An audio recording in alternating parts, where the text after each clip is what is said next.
Hello guys, it's me again. So ngayon, ang ituturo ko naman sa inyo kung paano ang tamang pagkain ng cashew nuts.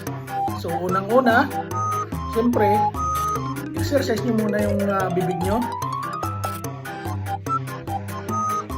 Pangalawa, kukuha kayo ng cashew nuts.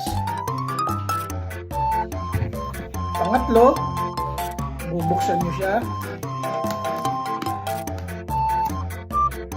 Tapos, kukuha kayo ng isa-isa lang. Hindi nyo pwede sabay-sabay kasi pag pinagsama-sama nyo, kumuha kayo ng marami, maaari kayong mabulunan. So ganito, kukuha ka ng isa, papasok mo ngayon sa bibig mo. Yan. Nangatain mo siya ng dahan-dahan